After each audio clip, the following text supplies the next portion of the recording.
let's shift gears a little bit, because there's some things that are pretty unique about both of these studies, these RCTs. Is one of the things that I think is really impressive is that they had pre and post biopsies, right? Like, this is something that we don't see in a lot of studies, and even in GN studies, where you think, boy, that would be a lot of value to see. Are we affecting the disease process itself? And this is one where we have that type of data. I was driving over and I was trying to think of a trial where they have done that. Of course, Fabry.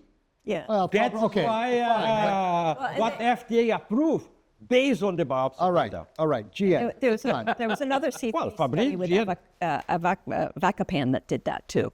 That was Okay. yeah. It's a unicorn. Regardless, I mean, Yeah, there was Unicorn. It's pretty cool, though. Right? It's not only cool, it's hard to do because it's not a benign procedure. And to get people to sign up for 2 biopsies is a very big deal. But the incredible thing to me was the before and after pictures. They're absolutely, I don't know, that says more to me than proteinuria and GFR slopes. It's absolutely incredible. It goes from bright to almost nothing in I think something 80% of the patients. That has to mean this drug is Very compelling. very compelling, right? I mean, In groups agree with me. Sorry, go ahead, please. No, I mean, Gary Hill, late nephropathologist, had this famous quote saying, if you're going to do one biopsy, do the second one. Because you just never do. If the patient gets better, you're never going to know what does the kidney look like unless there's a flare, and then you still don't know, right? Because it's all, you didn't know what it was like when it was quiescent. Did it ever get better, right? Right, and so these studies that have in their design protocol. You're right. These biopsies are so invaluable because this is the only way to answer some questions that you will never be able to answer. Now, we have the disclosure.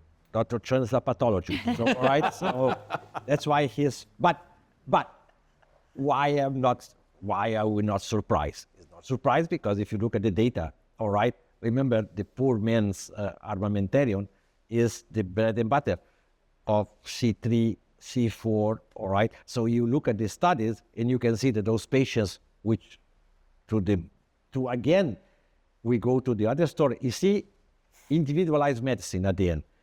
We are not just talking. What are you saying? You say you could tell that without the biopsy? Almost, absolutely. Based on what? Because of the following. We are not talking about, again, we are not talking about just proteinuria. The majority of those patients were I see them like 80% of those patients or more have low C3 levels, all right? And you can look at the complement levels going up and up and up and up and basically normalizing. So if I had to bet in a patient that has low complement and then complement normalize, I bet the biopsy is going to be better. I mean, this is no question. I mean, and if it's not better at 48 weeks in the biopsy, I would say just give a little bit more of time and it's going to be better.